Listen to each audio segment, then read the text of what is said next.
Amén, mis hermanos. Entonces, como les decía, esto viene siendo como prácticamente la conclusión de lo que Pablo le está mandando a Timoteo. Recuerden que la carta tiene que ver como en aquel trabajo que Timoteo tenía que hacer en la iglesia de Éfeso, sobre todo de corregir los problemas de los falsos maestros y poner en orden varias cosas que estaban sucediendo en la iglesia. Aquí en este pasaje vamos a ver 4 cosas. Primero, ahí Pablo va a concluir con el propósito de lo que él está escribiendo, que es que Timoteo sepa cómo conducirse en la casa de Dios. Después vamos a ver la imagen que Dios nos da acerca de la iglesia, él como el dueño de la iglesia. Después nos va a mostrar los deberes de la iglesia como columna y baluarte la verdad. Y después vamos a ver el testimonio que tiene la iglesia, que es el pasaje 16.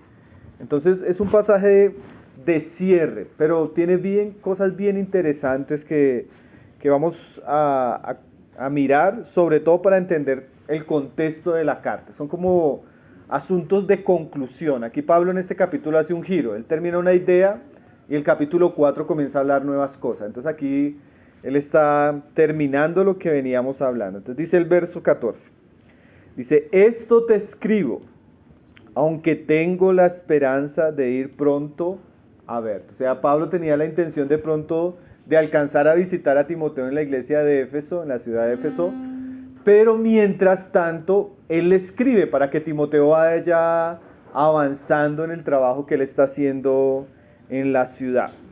Ahí en el verso 15, hermanos, vamos a encontrar el primer punto, que es el propósito por lo que Pablo le estaba diciendo todas las cosas anteriores. ¿Qué eran las cosas anteriores? El asunto de las reuniones de oración, el rol del hombre y la mujer en la iglesia, los líderes de la iglesia, los diáconos de la iglesia. Todos esos eran asuntos que tenían que ver con la iglesia. Y aquí Pablo nos va a mostrar cuál era el propósito de todos esos asuntos. Dice ahí en el 15, dice: para que si tardo, sepas cómo debes conducirte en la casa de Dios. Lo que es primera de Timoteo, Tito, aún segunda de Timoteo, son consideradas cartas pastorales. ¿En qué sentido? Que son escritas a hermanos jóvenes que están entrando en el ministerio en iglesias donde tienen ciertos desafíos. Y son cartas que nos dan muchas instrucciones de cómo nosotros deberíamos conducirnos en la iglesia. Y ese es el propósito de Pablo hacia Timoteo, hermanos. Todo lo que él le ha dicho, todo lo que le ha mandado, era para que Timoteo supiera cómo dirigir el rebaño del Señor, guiar la iglesia del Señor. Y eso ya, hermanos, para nosotros debe ser una enseñanza, porque en la iglesia de Dios las cosas deberían hacerse como Dios dice. Y Dios tiene unos principios, unas instrucciones, unos mandamientos, para que la iglesia no se vuelva un lugar de experimentos. En la iglesia nosotros no podemos llegar a hacer lo que nosotros creemos, o lo que nosotros pensamos, o lo que nosotros deseamos, sino en la iglesia nosotros deberíamos conducirnos según las instrucciones que Dios dejó en su palabra. Es interesante, hermanos, que en el Antiguo Testamento, ustedes, los que conocen la historia del Antiguo Testamento, especialmente en los primeros 5 libros, los libros comienzan así. Génesis es creación, ¿cierto? Pero el libro termina Israel quedando en Egipto. Éxodo es la salida de Egipto, ¿sí? Pero en la salida de Egipto Dios les manda a ellos hacer algo, construir un tabernáculo, ¿sí? ¿Sí conocen la historia? Entonces, después de que ellos construyen un tabernáculo, ¿cuál es el siguiente libro? Éxodo, Levítico. Y como el nombre lo dice, Levítico es todas las instrucciones para los levitas. ¿Quiénes eran los levitas? Los sacerdotes. O sea que después de ellos construir el tabernáculo, lo siguiente que Dios habló era cómo ellos deberían servir en ese tabernáculo. Y ustedes van al libro de Levítico, hermanos, y el libro de Levítico es demasiado detallado. ¿Por qué? Porque Dios no dejó nada a la imaginación, ni de Moisés, ni de Aarón, ni de los sacerdotes. Todo estaba detallado. Ellos debían aprender a conducirse en la casa de Dios en aquellos días según los mandamientos de Dios. Y esa es la idea de este pasaje, hermanos. La idea de este pasaje era que Timoteo tenía que entrar a corregir asuntos en la iglesia y él debía saber cómo hacerlo, por eso tenía instrucciones. Entonces, esto que hemos estado leyendo, hermanos, y estudiando, no son cosas como opcionales, no son cosas solo que quedaron en el pasado, sino que Dios ha dicho cómo la iglesia debe andar, cómo sus líderes deben pastorearla, cómo deben ser las personas que sirven, cuál es el rol del hombre, cuál es el rol de la mujer, cómo deben ser nuestras reuniones de oración, cómo deben ser nuestros estudios de la palabra, en qué asuntos debe girar la iglesia. Y era posible que Timoteo, tal vez por su inmadurez, su falta de experiencia, él no supiera cómo actuar. Entonces Pablo escribe para que Timoteo supiera cómo conducirse en la casa de Dios. Hermanos, y hay un pasaje en el Antiguo Testamento que yo solo quiero que lo miremos rápidamente. Segunda de Crónicas, capítulo 26, que es un pasaje no del Nuevo Pacto, sino del Antiguo Testamento, cuando el templo o la casa de Dios era el templo de Jerusalén. Segunda de Crónicas, capítulo 26. Y ese pasaje narra la historia del rey Usías. Los que conocen la historia de los reyes, Usías, después de David y de Salomón, fue uno de los reyes más grandes de Israel. Y Usías prosperó mucho. Si usted lee todo el capítulo 26, usted se da cuenta que Usías fue un gran estratega, un gran arquitecto, un gran militar. Y como rey él tenía, hermanos, Dios lo había bendecido y lo había prosperado grandemente.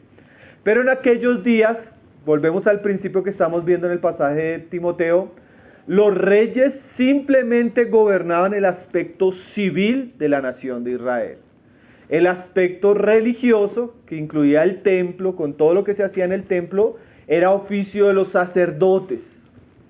Y Usías, dice el pasaje, ahí en el verso 16, dice: mas cuando ya era fuerte, su corazón se enalteció para su ruina, porque se rebeló contra Jehová su Dios, entrando en el templo de Jehová para quemar incienso en el altar del incienso. Entonces Usías era el rey de Israel, y en el momento que llegó a un punto donde su gloria, su fama había crecido, Usías se rebeló contra Dios, queriendo entrar a la casa de Dios y ofrecer incienso. Ahora, ¿dónde está la rebelión? La rebelión está en que en la casa de Dios, en el templo de Dios, solo podían ofrecer incienso los sacerdotes hijos de Aarón, consagrados para ese oficio. Nadie más podía hacerlo.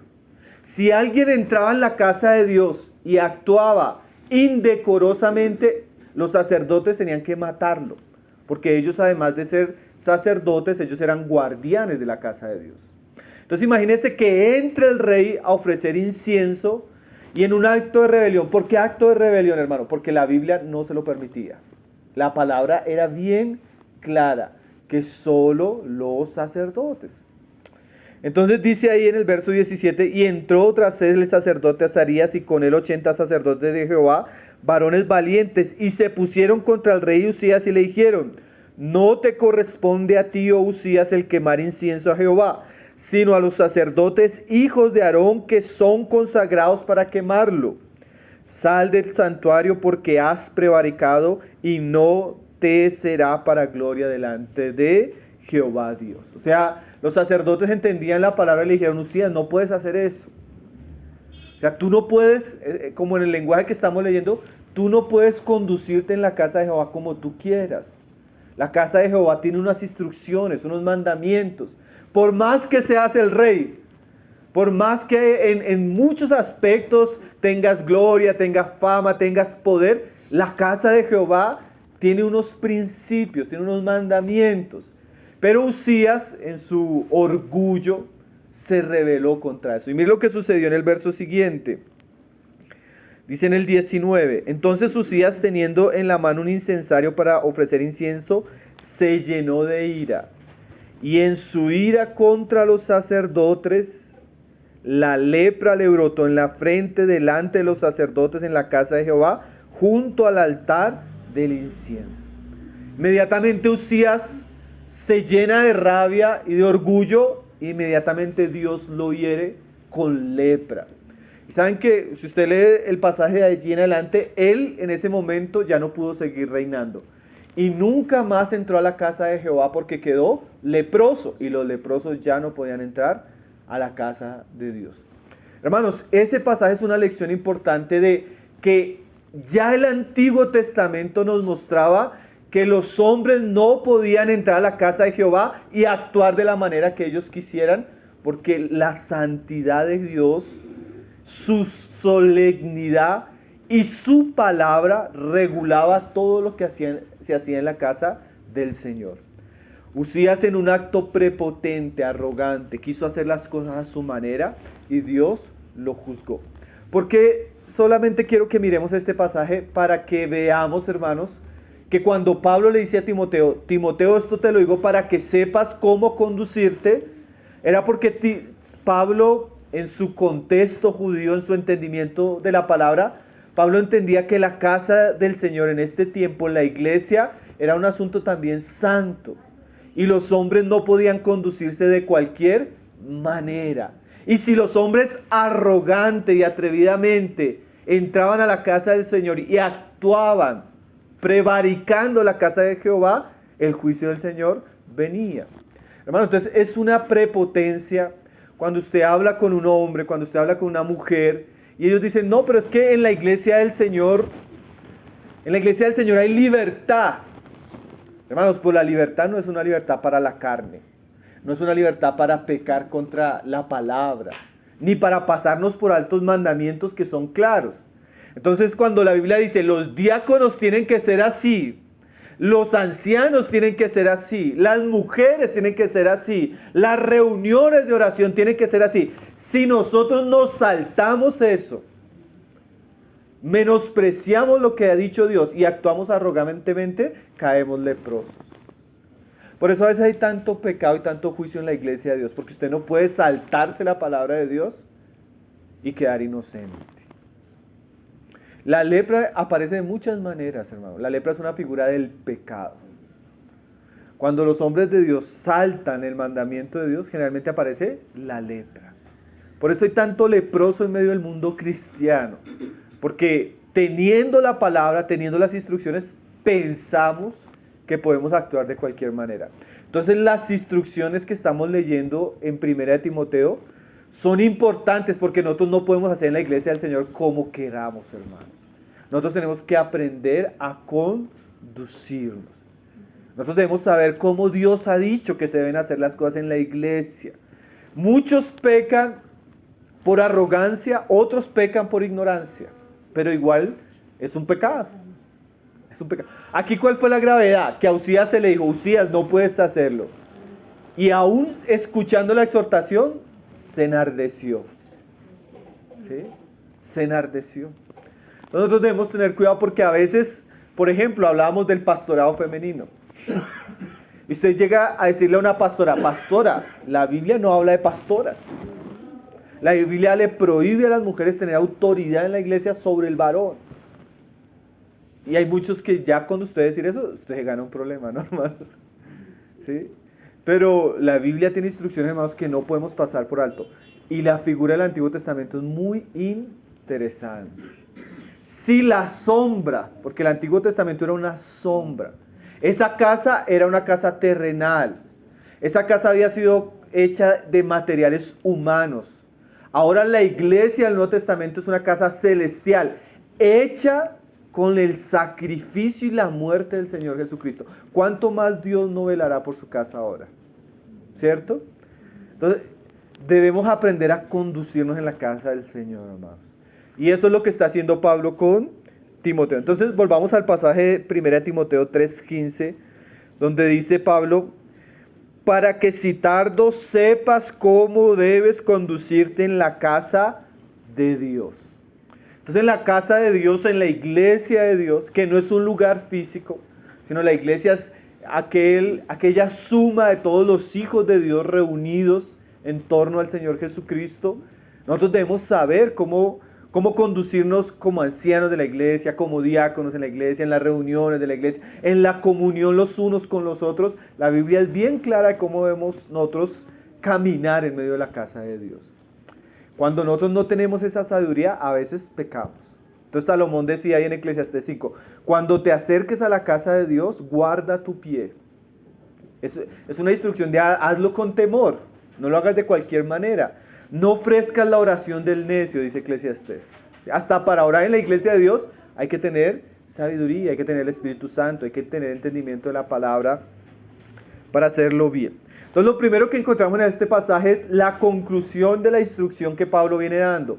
Todo lo que viene diciendo Pablo a Timoteo es para que Timoteo sepa cómo cuidar la iglesia, cómo conducir la iglesia, para que la iglesia no peque contra Dios y Timoteo tampoco.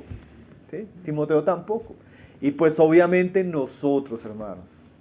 A veces nosotros llegamos a una iglesia, a veces nos involucramos en el servicio, a veces llevamos tiempo y no entendemos la doctrina bíblica de qué es la iglesia.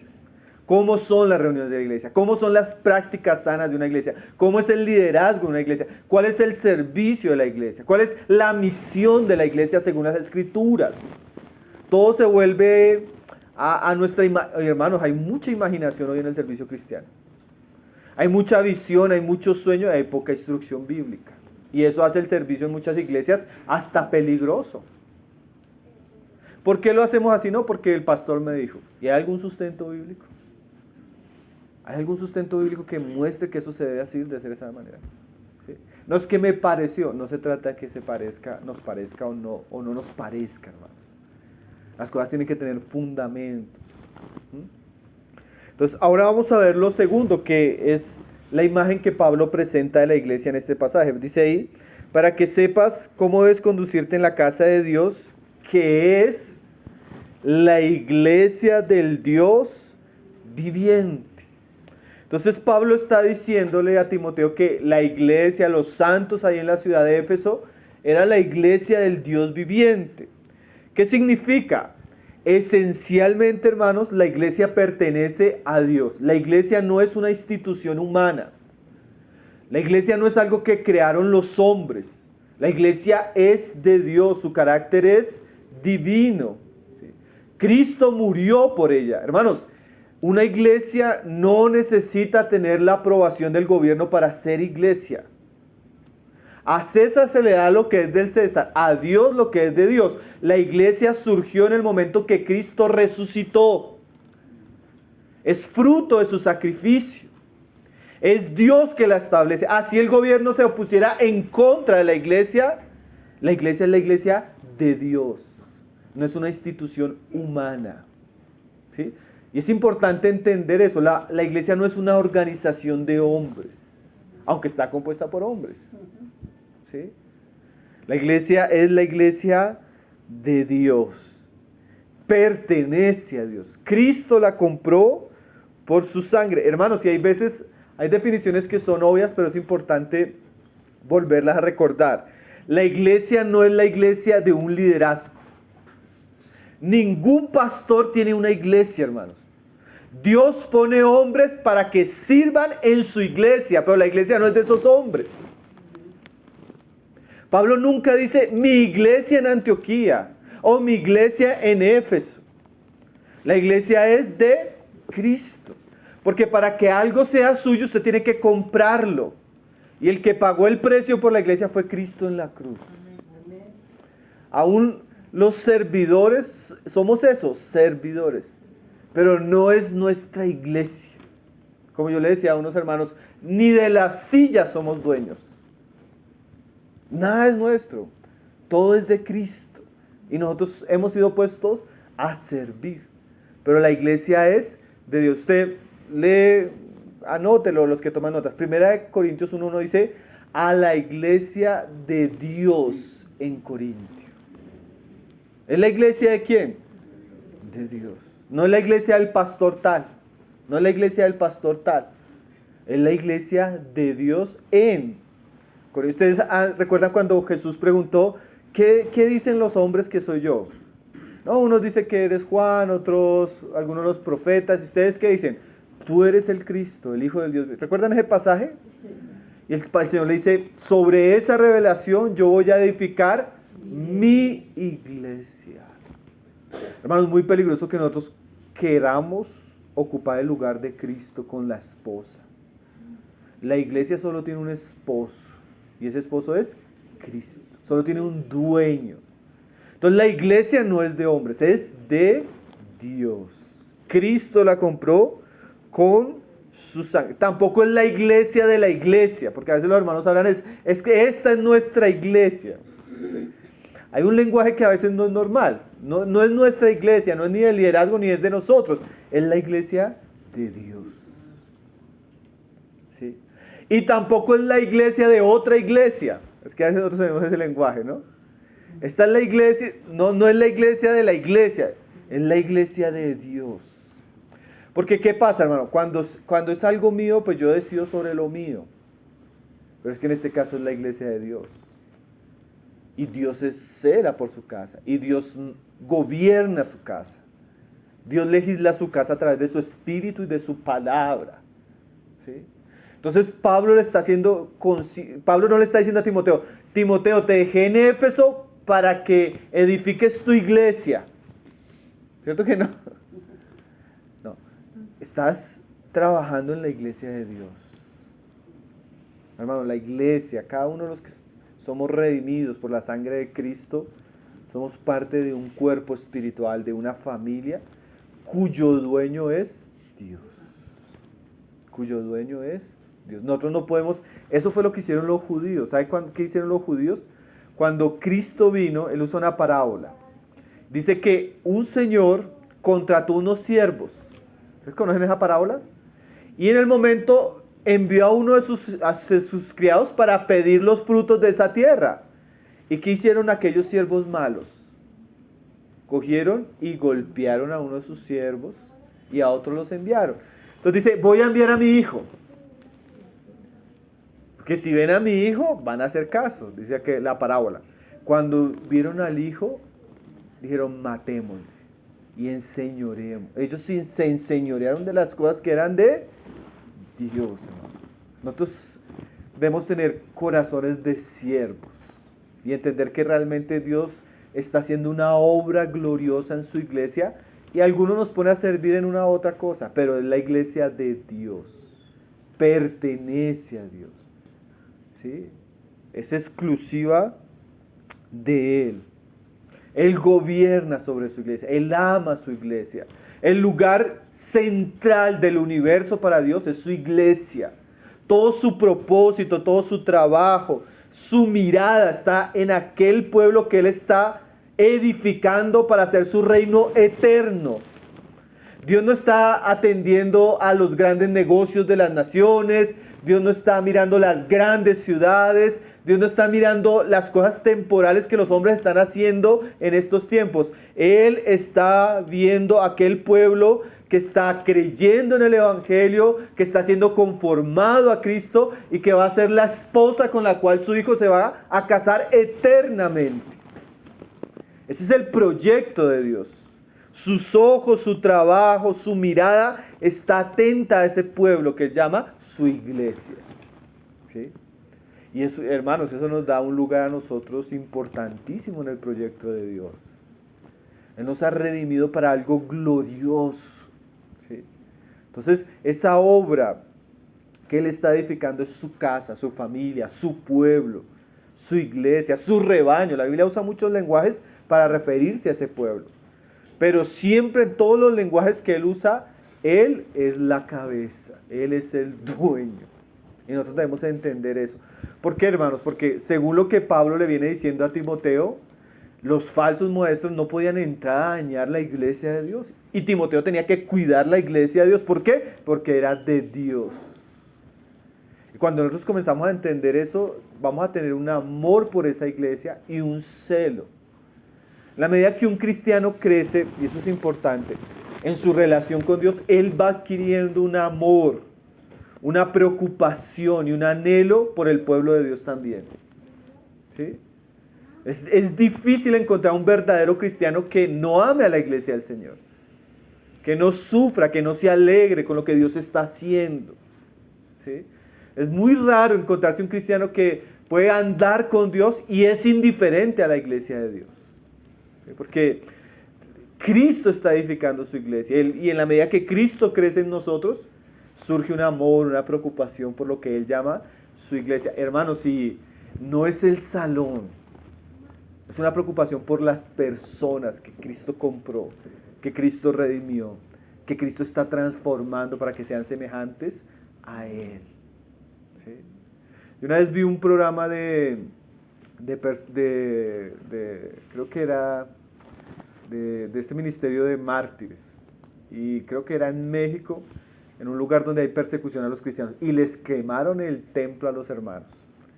Y salía el pastor llorando, me quemaron la iglesia, me quemaron la iglesia. Y yo pensaba por dentro, él está equivocado. La iglesia no es un lugar, la iglesia son las personas. Pueden quemar el lugar, pero nuestro corazón debe estar con las personas. Es que hoy en día estamos más preocupados en edificar lugares que en edificar personas. ¿Sí? Pero la iglesia del Señor es ese pueblo que Él ama, que Él compró con su sangre. Hermanos, nosotros, en un sentido, en ese aspecto somos importantes. Usted es hijo de Dios, usted es importante para Dios. Porque Cristo dio su vida por usted. Usted tiene un alto precio. Y Dios lo ve a usted como su hijo, como su esposa, como su rebaño. ¿Sí? Él ama a su iglesia. Entonces, primero, Timoteo debe saber cómo conducirse en la casa de Dios. Porque es la casa de Dios. ¿Sí? En aquel tiempo el templo era algo que construyó Salomón. En Moisés era el tabernáculo. Ahora está el verdadero templo de Dios que no es edificado por manos de hombres, el cual está edificando Cristo por su Espíritu y por su palabra, el cual somos nosotros. Entonces aquí estamos reunidos como la iglesia de Jesucristo, si somos de Jesucristo. Amén. Ahora vamos a ver el propósito de la iglesia. En el versículo siguiente, en la frase siguiente nos dice cuál es el propósito de la iglesia en medio de este mundo. Dice que es la iglesia del Dios viviente. Y dice acá, columna y baluarte de la verdad. En este pasaje Pablo con estas dos figuras, hermanos, resume un poco lo que es la misión de la iglesia aquí en el mundo. Y eso es importante también entenderlo, hermanos. La iglesia, no solo Dios nos dio principios para conducirnos en ella, la iglesia es la iglesia de Dios, sino que aquí Pablo también nos va a mostrar la misión que tiene la iglesia. Nosotros como pueblo de Dios tenemos una misión, tenemos un propósito, tenemos un trabajo. Y aquí Pablo usa un lenguaje figurado para mostrarnos dos aspectos del trabajo de Dios con su pueblo ahora. Él dice columna y baluarte de la verdad. Un baluarte, ¿qué es? Primero miremos qué es un baluarte. Baluarte era el lugar donde era como el cimiento donde se colocaba algo que sostenía, un fundamento. Esa palabra baluarte no es muy clara para nosotros, pero en sí era como un fundamento. Entonces la iglesia tiene dos trabajos. Uno, ser el fundamento o el baluarte sobre el cual se coloca la verdad, y el otro, ser columna de la verdad. Pablo seguramente tenía en mente los templos antiguos, especialmente ahí en Éfeso. Los hermanos conocen, por el libro de Hechos, estaba el templo de la diosa Diana. Y ese templo, dicen que era una de las maravillas antiguas, y ese templo estaba construido alrededor de 120 y algo columnas que había cedido el rey de la ciudad. Y estas columnas eran hermosas y grandes y tenían como ciertos tributos, especialmente pues a los dioses paganos y a la persona que había cedido estas columnas, porque eran columnas adornadas, no eran columnas simples como la de una casa, sino eran cosas que eran... Usted no ha visto esos templos antiguos, aun cuando usted mira Atenas, usted ve que esos templos estaban edificados sobre columnas. Entonces la idea de Pablo, por un lado, con el baluarte, era que la iglesia de alguna manera es el fundamento que sostiene la verdad, y la columna en el sentido de que la iglesia era aquella que sostenía la verdad de una manera visible y pública. John Stott dice eso. La iglesia tiene dos funciones o dos misiones aquí en la tierra, como columna y baluarte de la verdad. Como baluarte, sostener la verdad. Y como columna, hacer la verdad colocar la verdad en alto para que sea visible. Y estas dos palabras sencillas, hermano, tienen un significado importantísimo en cuanto a nuestro deber como iglesia. Entonces vamos a mirar primero qué es baluarte, en el sentido de que la iglesia tiene la misión de sostener la verdad. La verdad de Dios, que incluye toda la revelación del nuevo pacto, de nuestra fe cristiana, la iglesia debe sostener esa verdad. ¿Qué quiere decir eso? Cuando nosotros vemos la iglesia de Cristo funcionando, una de las cosas que debemos ver es que ella tiene la verdad de Dios, ella sostiene la verdad de Dios. La verdad de Dios descansa en medio de la iglesia, ¿sí? Y eso es importantísimo. ¿Por qué? Porque en la iglesia de Éfeso que estamos estudiando en esta carta, esta iglesia estaba perdiendo la verdad. Y Pablo en la siguiente carta, si quieren leerlo ahí en 2 de Timoteo, la carta siguiente, Pablo le insiste a Timoteo sobre la importancia de sostener la verdad, de predicar la verdad, porque iba a venir un tiempo, hermanos, donde una parte del pueblo cristiano, él no iba a tener ese propósito. ¿En qué sentido? Ese pueblo no iba a soportar la verdad. ¿Por qué no iba a soportar la verdad? Este pasaje no lo dice, hermano. Y eso habla mucho de nuestros días. Porque la iglesia, hermanos, cuando usted ve a la iglesia de Jesucristo, usted debe ver un pueblo que ama la verdad, guarda la verdad, sostiene la verdad, soporta, porque eso es el significado de baluarte, soporta la verdad. La verdad recae sobre ellos, ¿sí? Y esto que Pablo va a decir en este pasaje, hermanos, es lo contrario. O sea, iba a llegar un momento donde la iglesia ya no iba a soportar la verdad. Miren lo que dice este pasaje, 2 Timoteo 4:2. Dice, Pablo le está hablando a Timoteo de predicar la verdad. Que prediques la palabra, que instes a tiempo y fuera de tiempo, redarguye, reprende, exhorta con toda paciencia y doctrina. Eso es lo que vamos a ver ahorita, que es columna de la verdad. Pero el verso 3 al que quería llegar dice, porque vendrá tiempo cuando no sufrirán la sana doctrina. Esa palabra sufrirán también se puede traducir no soportarán. Se va a llegar un momento donde el cristianismo o un cristianismo apostatado no va a querer soportar la verdad, no va a querer cargar con la verdad, no va a querer sufrir con la verdad. Porque, hermanos, un baluarte era el que recibía todo el peso, porque era donde se soportan las cosas, era un fundamento. Entonces la iglesia de alguna manera es la que soporta la verdad de Dios. Y dice Pablo, va a llegar un momento donde no van a soportar, donde no van a querer cargar, donde la palabra de Dios no va a ser amada, recibida, acogida. Hermanos, ¿y por qué sucede eso? Nosotros nos vamos a dar cuenta especialmente en los próximos capítulos de 1 de Timoteo, que la verdad, y aun como lo dice el misterio de la piedad, la verdad incluye un misterio.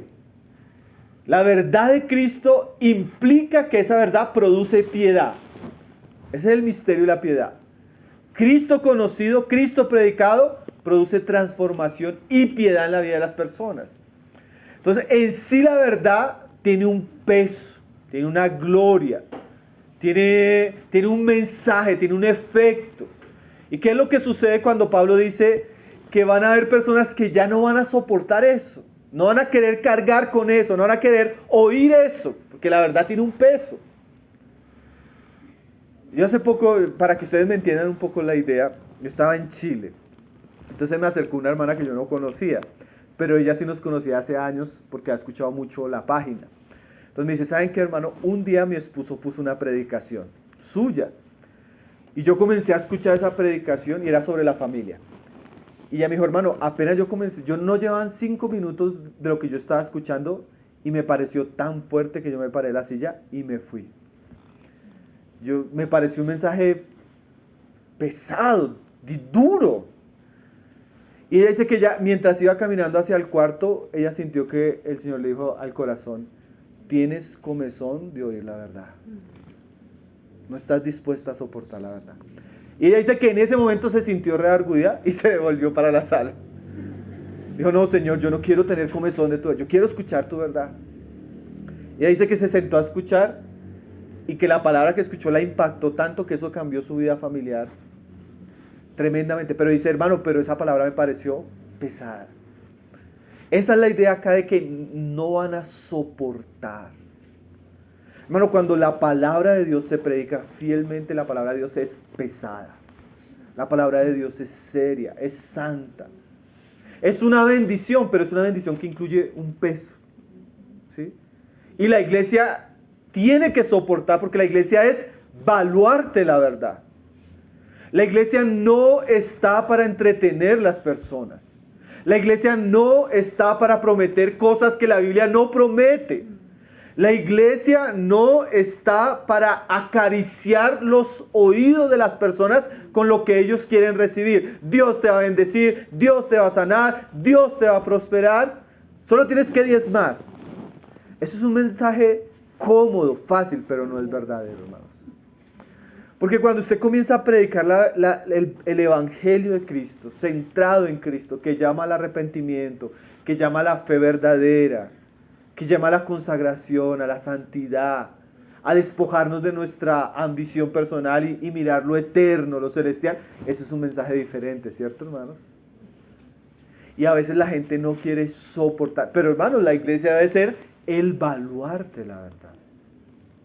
La iglesia debe ser el lugar que usted llega y lo que ve es la verdad predicada, la verdad siendo cargada por las personas, la verdad siendo vivida, la verdad transformando. Esa es nuestra misión como iglesia. Tremendo, ¿no, hermanos? Porque Pablo le dice, la iglesia que es de Dios tiene esta misión, cargar la verdad, soportar la verdad. Y por eso Pablo le dice a Timoteo, predica tiempo, fuera de tiempo, porque vendrá un tiempo donde la gente, mire lo que dice ahí, dice, no sufrirán la sana doctrina. O sea, no van a estar dispuestos a pagar el precio. No van a estar dispuestos a soportar. Tremendo, ¿no, hermanos? Porque a veces usted se encuentra que usted está predicando, hablando la verdad, enseñando la verdad, conociendo la verdad, y hay gente que dice, no, yo no... Eso no va conmigo, eso es demasiado. Hermano, es que esto es muy fuerte. ¿Sí? Esto es muy fuerte. No, pero es una verdad que aunque es pesada, es una verdad sanadora. Es una verdad que salva. Es una verdad que nos lleva a conocer a Cristo verdaderamente. Es una verdad que nos transforma.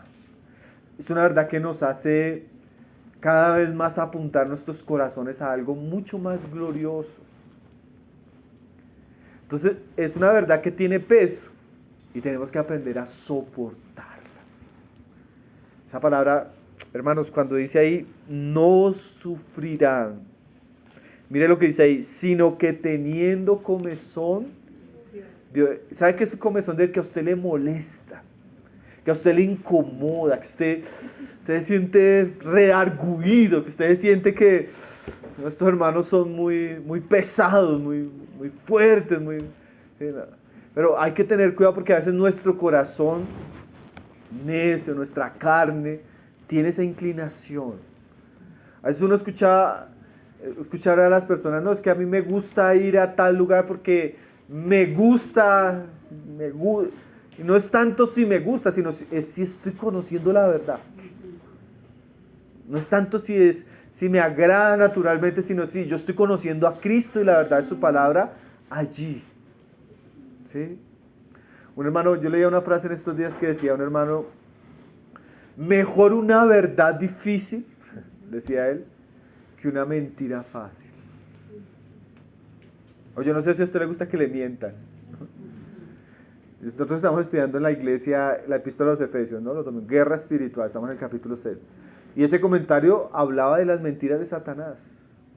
¿Qué prefiere usted? ¿Que Satanás lo endulce con mentiras o conocer a Cristo con la verdad? Una vez Cristo les dijo, si ustedes no comen mi carne y no beben mi sangre, ¿se acuerdan ese pasaje a los judíos? Y los judíos se escandalizaron. Y dijeron, dura palabra. Y muchos discípulos se fueron. Y el Señor, ¿qué le dijo a sus discípulos? El Señor era, ¿ustedes también se quieren ir? O sea, ¿ustedes no quieren soportar? Mis palabras son espirituales. Ellos no entendieron que lo que les estaba hablando era algo verdadero, espiritual. Entonces, hermanos, la iglesia tiene una misión: soportar como baluarte la verdad.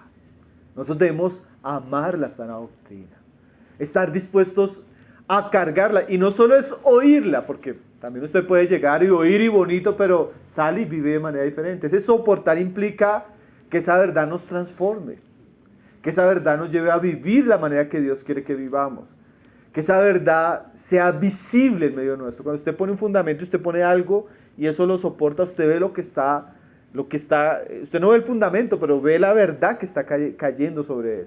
Entonces, de alguna manera, cuando las personas llegan a la iglesia, deberían ver la verdad de Cristo en medio nuestro. Deberían ver corazones, hombres, mujeres, los que sirven, los que predican. Deberían ver la verdad entre nosotros, porque esta es nuestra misión: soportar la verdad. Y mire lo que dice ahí, dice: sino que teniendo comezón de oírme. Esas frases son serias, hermanos. Dice: se amontonarán maestros conformes a sus propias concupiscencias. Entonces, en vez de ser un pueblo que está fundamentado en la verdad y sostiene la verdad, es un pueblo que se llena de falsos maestros, y maestros que predican según sus propias concupiscencias. ¿Saben qué es concupiscencia? Sus propios deseos. Son personas que ya no predican a Cristo, sino predican de su propio corazón. ¿Sí? Y hoy hay, hermano, hay gente que está predicando de todo menos la verdad. Predican sus sueños, sus visiones. Predican lo que la gente quiere oír. Por eso hay muchos lugares que se llenan, porque es que la gente va a escuchar lo que quiere oír. Y el pastor tiene miedo de predicar la verdad, porque si habla la verdad, de pronto la gente no vuelve. La gente se escandaliza. Pero, hermanos, la iglesia tiene que caracterizarse porque en medio de nosotros está la verdad. Sobre todo. No, y no dice, la iglesia se caracteriza porque tiene las mejores luces, el mejor salón, la mejor música, el mejor entretenimiento. No, la iglesia se caracteriza porque sostiene la verdad. Hermanos, y la verdad en últimas no es solo un conjunto de enseñanzas, es una persona, es Cristo. Es Cristo.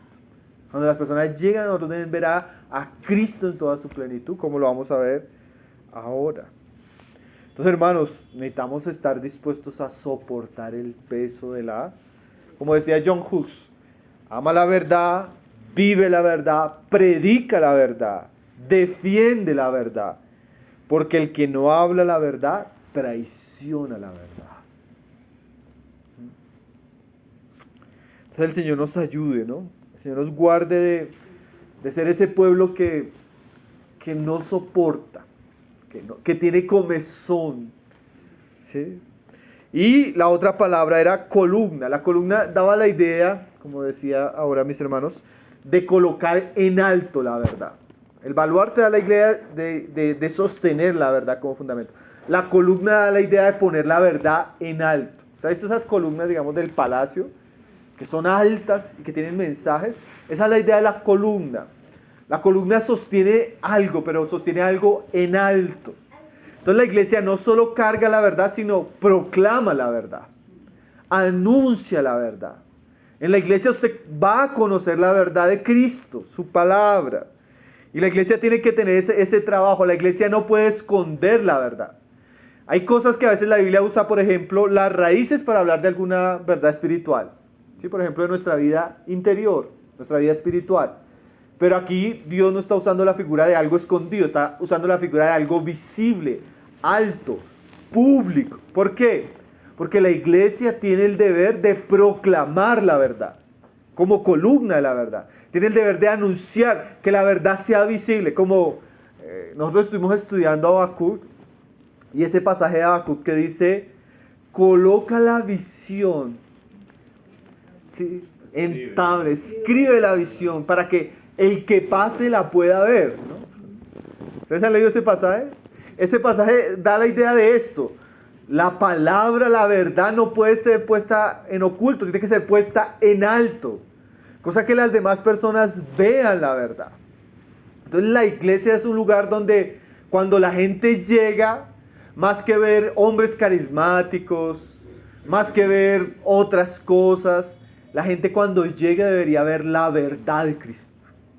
Si usted va a una iglesia donde usted no ve la verdad de Cristo de manera fiel, de manera regular, de manera clara, usted no está yendo a la iglesia de Jesucristo. O esa iglesia no está cumpliendo el propósito que Dios quiere que cumpla. Hay un pasaje ahí en Hechos para mirar esta verdad de una manera muy clara. Hechos 5, hermanos. Verso 40 al 42. La iglesia de Jerusalén, hermano, la iglesia de Jerusalén fue una columna de la verdad. Esta iglesia, después de la resurrección de Cristo, fue la primera iglesia. Ahí estaban los apóstoles. Y esta iglesia, los apóstoles comenzaron a predicar en Pentecostés y ellos sufrieron mucha persecución. ¿Conocen el libro de Hechos, los primeros capítulos? Y el versículo que vamos a leer es un versículo donde hay hostilidad, hay amenazas. La iglesia está enfrentando la adversidad. Miren lo que dice ahí Hechos 5, verso 40. El Sanedrín arrestó a los apóstoles y los amenazó para que no siguieran predicando. Dice Hechos 5, 46. Convinieron con él y llamando a los apóstoles después de azotarlos, les intimaron que no hablasen en el nombre de Jesús y los pusieron en libertad. Y ellos salieron de la presencia del concilio gozosos de haber sido tenidos por dignos de padecer afrenta por causa del nombre. Pero mira aquí esta iglesia como una columna y la verdad siendo proclamada. Dice, y todos los días en el templo y por las casas, mire esa frase, no cesaban de enseñar y predicar a Jesucristo. ¿Sí? Es una iglesia que está anunciando, proclamando, enseñando, predicando la verdad a Jesucristo. Cuando usted llegaba a la iglesia en Jerusalén, los apóstoles se habían dedicado, hermanos, todos los días, por las casas, cuando se reunían juntos en los salones del templo, no dejaban de predicar a Jesucristo. Era una iglesia fiel al mensaje, una iglesia que estaba proclamando, una iglesia que estaba cumpliendo su misión.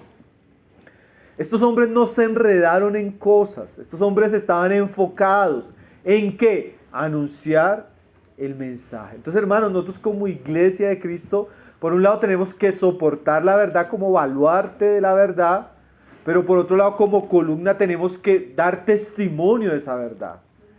Cuando la iglesia se reúne entre los varios ingredientes, como ya veíamos, la oración, adorar a Dios, tener comunión, pero sobre todo uno de los ingredientes principales de la vida de la iglesia es la predicación y la enseñanza acerca de Jesucristo.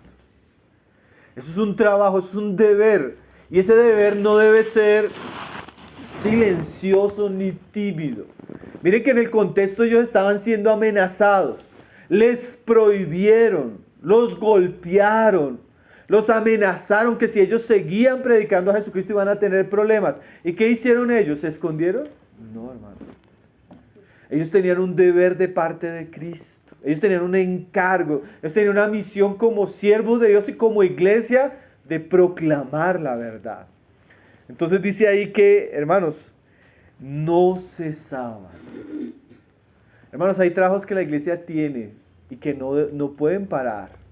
La iglesia avanza, cumple su misión, es luz de este mundo en la medida que la iglesia enseña y predica fiel y regularmente a Jesucristo. Yo hace un tiempo di una serie de enseñanzas, eso fue hace años, hermanos, que se llamaba Conociendo al Jesús verdadero. Entonces comenzamos a hablar de la persona de Cristo desde el Antiguo Testamento hasta el Nuevo Testamento y varios aspectos de solo algo de Cristo. Y fue curioso, hermano, porque se me acercó una hermana que llevaba como 10 años de creyente y ella decía, hermano, yo nunca había escuchado un estudio profundo acerca de la persona de Jesucristo. Y es interesante, si nosotros somos cristianos, ¿de qué se nos debería hablar? De Cristo. ¿Cuál es nuestro fundamento? Cristo. ¿Cuál es nuestra predicación? Cristo. Pero hay lugares donde usted va, y como decía Spurgeon, Spurgeon decía, hay lugares donde usted tiene que ir con un microscopio para encontrar algo de Cristo en la predicación. Tremendo, ¿no, hermanos? Porque se habla de todo, menos se habla de lo importante. Menos se habla del mensaje central que es nuestro Señor Jesucristo. Hay cristianos que usted le pregunta, ¿qué significa eso de que es hijo de David? ¿Qué significa de que es hijo de Dios? ¿Qué significa de que Él es el luz? Que Él es el verbo. ¿Qué significa que es Dios con el Padre? ¿Qué significa la preexistencia de Cristo? Su supremacía. ¿Qué significa que Cristo es eterno con el Padre? Hay cristianos que no saben responder acerca de la doctrina de Cristo. ¿Por qué, hermanos? Porque no se predica hoy en día. Y esa es nuestra misión. Predicar a Cristo de manera incesante, de manera constante. La iglesia se centra en eso, hermanos. Sí. Hay cosas, hermanos, hay prácticas que usted no encuentra en la Biblia. Yo les voy a animar. Si usted encuentra ese versículo, en la próxima reunión me lo muestra. Les voy a animar a ver si usted en la Biblia encuentra a los apóstoles ministrando. Yo les animo a que busquen un versículo de esos, hermanos. Hay pastores que predican 20 minutos y 50 minutos ministrando.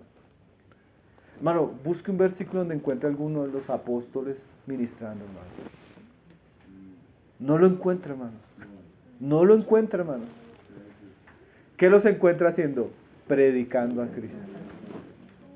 Porque ¿qué pasa? A veces como la predicación es tan aguada, el resto del tiempo para manipular las emociones de la gente comenzamos a ministrar, hermano. Entonces comienza la música en cierto tono y comenzamos a orar, el Señor te va a dar, el Señor te va a cumplir. Hermanos, porque no estamos predicando la palabra, entonces vamos a otros métodos. Si usted encuentra el pasaje, me lo muestra. Yo no lo he visto, hermanos. Estas son prácticas muy actuales.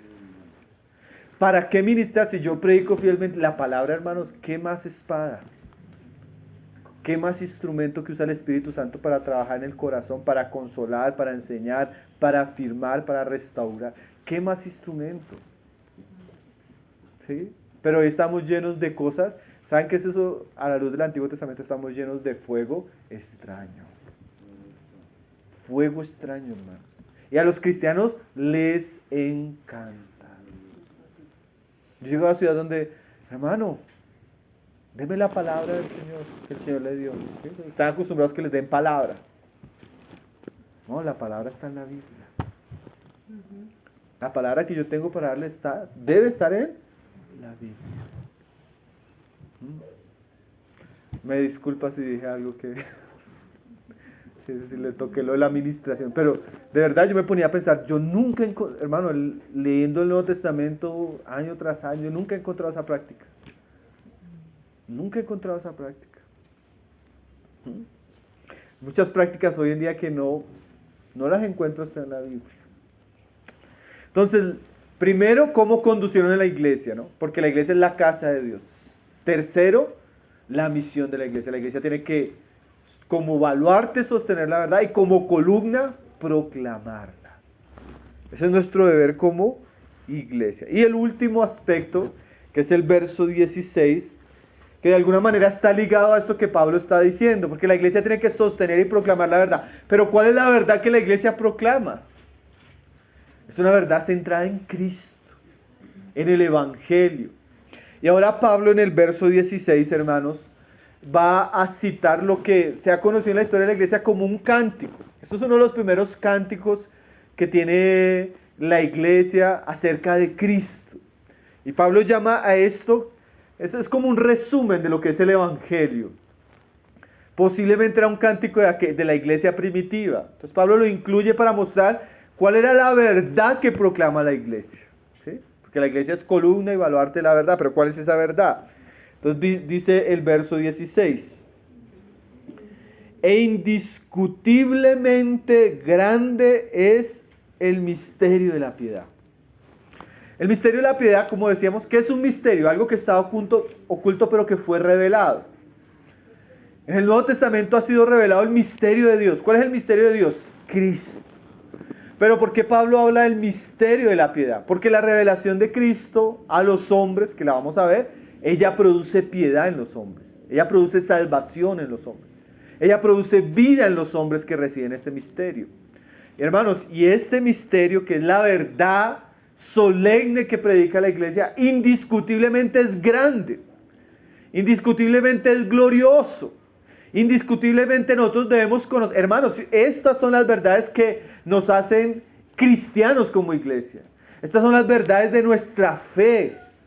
Esto es esencialmente lo que creemos y lo que proclamamos. Y eso la iglesia lo fue como condensando en cánticos, así como nosotros tenemos canciones que son como una condensación de esas verdades. Por eso, por ejemplo, esa canción de Jesús Arrián Romero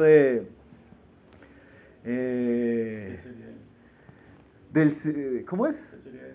No, la que es Filipenses 2. Aquel que empezó una buena obra. No. Se me fue en este momento la canción. La canción donde dice que Cristo se humilló hasta lo sumo.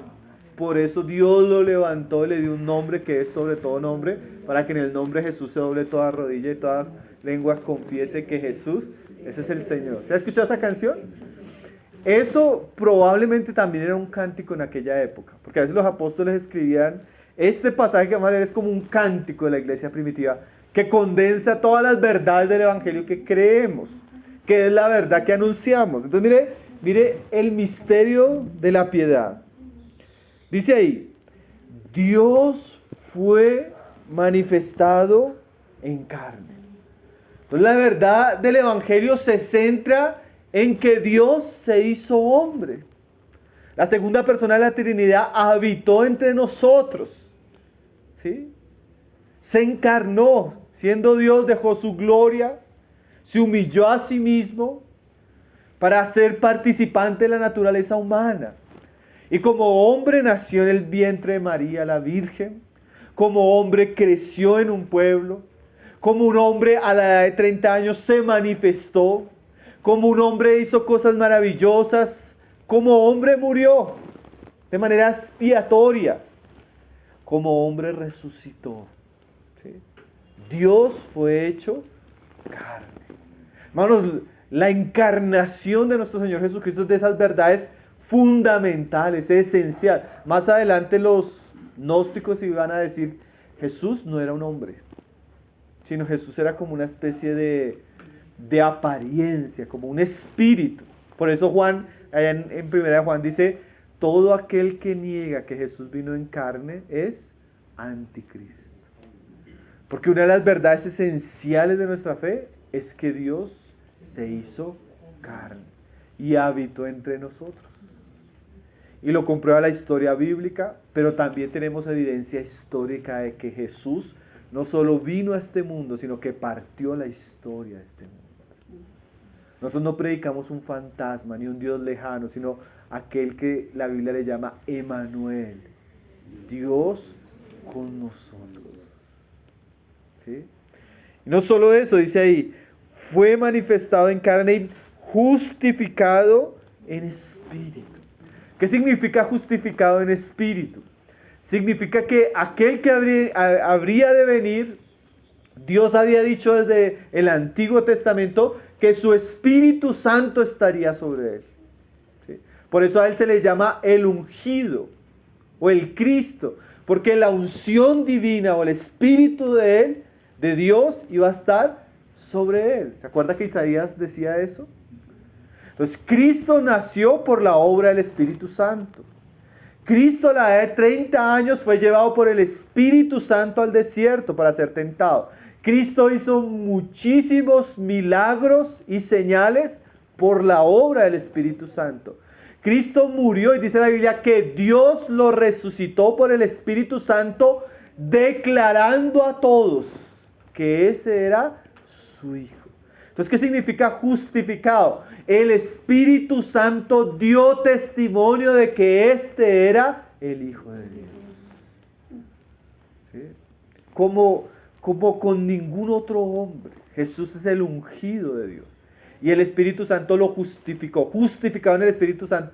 En el Espíritu quiere decir que el Espíritu Santo dio testimonio de su perfección, de su santidad, de su llamado, de su gloria. ¿Sí? Esas son verdades esenciales, hermanos, de la verdad que proclama la iglesia. Y dice ahí, Dios fue manifestado en carne, justificado en el Espíritu, visto de los ángeles.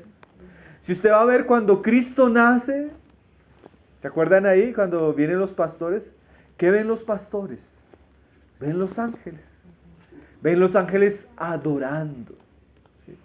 Cuando Cristo va al desierto, ¿quién después es el que viene a ministrarle en medio de su tentación? Los ángeles. En medio de su ministerio, ¿qué le dice Jesús a sus discípulos? Yo sé que ustedes conocen el pasaje. Ahora, ¿sí? Cuando le dice el Señor a Natanael, aquí un verdadero israelita, ¿conocen el pasaje? Natanael, ¿de dónde me conoce? Y le dice, cuando estabas en la higuera yo te vi. Él dice, ¿quién sabe qué estaba sucediendo en la higuera? Pero de una vez fue impactado, dice, verdaderamente tú eres. Y el Señor le dice, porque te dije que te vi en la higuera, ¿has creído en mí? De cierto te digo que ahora vas a ver los cielos abiertos, ¿sí? Y ángeles que descienden. Hermanos, la obra del Señor Jesucristo fue una obra de prodigios donde los ángeles, que es el mundo espiritual, fue testigo de todo lo que estaba sucediendo, hermano.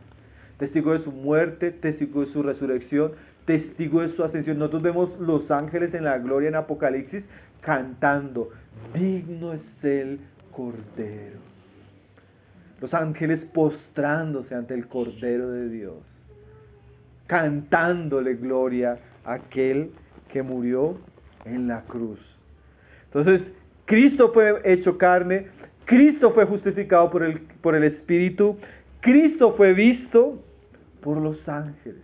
Hermanos, los ángeles contemplaban la obra de Cristo, decían, buena voluntad de Dios a los hombres. Yo me imagino cómo sería, esos son de esos misterios de la doctrina de Cristo, hermanos, que son hasta difíciles de explicar. Usted puede ver aquellos ángeles que por la eternidad le cantaban al Cordero antes de su encarnación, santo, santo, santo. Ahora verlo en una cruz muriendo por nosotros. Esas son cosas, hermanos, que para nuestra mente son incomprensibles, ¿no? Como los ángeles viendo al autor de la vida muriendo en una cruz. Como los ángeles resucitando, verlo resucitando. Cuando los discípulos están contemplando que Él está ascendiendo, los ángeles dicen, ¿qué haces ahí viendo? ¿Qué haces ahí viendo? Esto es como les decía, hermano, estos pasajes son como un resumen del glorioso evangelio que nosotros predicamos. Dice ahí, visto de los ángeles, ahora mire que, predicado a los gentiles, hermanos. Misterio maravilloso que Dios no solo venía a salvar a Israel, Dios venía a salvar a hombres de todas las naciones. Y ahora el deber y la misión de la iglesia era predicar esta verdad para que el evangelio llegara a todos los gentiles. Cristo no solo encarnado, Cristo no solo glorificado, Cristo no solo contemplado por los ángeles, ahora toda criatura escuchando el evangelio de Cristo, hermanos. Esa es la misión de la iglesia. Esa es la verdad que toca poner en alto porque este evangelio debe correr. Esto que Cristo hizo, lo deben saber todos los hombres. Para eso estamos aquí en la tierra, hermanos, para proclamar el evangelio glorioso de nuestro Señor Jesucristo. Porque en la medida que los hombres escuchan el evangelio, sucede lo que dice el siguiente aspecto. Dice, predicado a los gentiles y creído en el mundo. Hermanos, nosotros tenemos un deber glorioso. Nosotros tenemos el testimonio de Jesucristo. Y debemos ir por este mundo predicando y predicando a los gentiles para que los hombres crean en este mensaje. Y dice ahí, y recibido arriba en gloria. Eso nos habla de la exaltación plena, hermanos, de Cristo, ahora en el trono de Dios. Usted lee Apocalipsis, hermanos, esas escenas de Apocalipsis son gloriosas, ¿no? Usted ve cómo el trono se abre y cómo Juan ve, y cómo ve todos los ángeles, y en el centro, en el trono de Dios, Juan ve que a un cordero. Y cuando ve un cordero y ve que ese cordero abre los sellos del libro, usted comienza a ver multitudes de millares de ángeles y multitudes de hombres adorando al que está en el trono y al cordero. Y que cantan, digno, Digno es el Cordero, el que fue inmolado, porque con su sangre los has redimido, los has hecho para Dios un pueblo de reyes y sacerdotes, y reinarán contigo. Y todos, dice que toda esa multitud cantaba y adoraba. Hermanos, nosotros tenemos el mensaje de Cristo crucificado, Cristo exaltado, Cristo glorificado, y de que Cristo volverá. La iglesia no puede distraerse en otras cosas. La iglesia tiene una misión ahora de proclamar este glorioso evangelio. Y Timoteo tenía que entender eso, así como nosotros, hermanos. Nosotros tenemos un glorioso Salvador que se vistió de humanidad, que enseñó, hizo milagros, maravillas, que murió, que resucitó, que ascendió y que volverá. Y ese misterio, esa verdad, produce en nosotros piedad, produce salvación, produce santificación. Y en eso como iglesia debemos ahora ocuparnos. Hermanos, es una tristeza que la iglesia, seducida por el diablo, seducida por el mundo, pastoreada por hombres carnales, hayan dejado de predicar a Cristo. ¿Hace cuánto no predicamos a Cristo a través del libro de Apocalipsis? Apocalipsis no habla del anticristo, Apocalipsis habla de Cristo. ¿Hace cuánto no escuchamos una exposición del libro de Hebreos mostrando todas las grandezas de Cristo en contraposición a lo que era el Antiguo Testamento? ¿Hace cuánto no escuchamos una exposición de Colosenses donde nos habla de la supremacía de Cristo? ¿Hace cuánto no escuchamos una predicación del Evangelio profunda que nos muestre la obra de Cristo en sus días en la tierra? Bueno, la iglesia necesita volver a la verdad, porque esa es la verdad que salva. Esa es la verdad que santifica. Y esa es la verdad que prepara a la iglesia para la eternidad. Entonces Timoteo tenía que ocuparse de eso en sus días, pero ahora nosotros en nuestros días tenemos que aprender a conducirnos en la casa de Dios y cumplir la misión que Dios nos ha dado como iglesia. Entonces estos pasajes, hermanos, como que nos vuelven al Evangelio, ¿no? Nos vuelven al centro, a Cristo y a nuestro deber como iglesia. Si nosotros vamos a una iglesia y no escuchamos estas cosas, hermanos, no es la iglesia de Jesucristo. Aunque tenga la personería jurídica, aunque tenga el nombre. Pero si no se predica a Cristo, hermanos, es una iglesia que se ha desviado del camino correcto. Entonces que estos mensajes nos lleven a nosotros a volver a lo esencial, ¿no? A lo importante, a lo que Dios espera de nosotros. Qué pasaje lindo, ¿no, hermanos? Pasaje para cerrar toda la primera sección, que sería capítulo 1, 2 y 3, de las cosas que tiene que Pablo ordenar, Timoteo ordenar en la iglesia de Éfeso. Entonces vamos a orar para terminar la palabra y vamos a dar un tiempo para participar, de pronto preguntas o comentarios que tengamos en cuanto a la palabra del Señor. Señor, te damos gracias por tu palabra, Señor, qué pasajes gloriosos, Señor, donde podemos ver claramente la verdad de tu evangelio, Señor. Donde podemos contemplarte, Señor, en toda tu obra, Señor, en toda tu perfección, Señor, en toda tu exaltación, Señor. Y también podemos ver el lugar que tú nos has dado como pueblo tuyo, Señor. Oramos para que tú puedas en estos días, Señor, en estos tiempos, Señor, tú puedas levantar, restaurar, purificar a tu iglesia, Señor. Mira, así como la iglesia de Éfeso se veía bombardeada de tantas maneras, de tantos errores, de tantos engaños, Señor, así vivimos en días difíciles, Señor. Tanta confusión, tanto desvío, tanta distracción en medio de tu pueblo, Señor.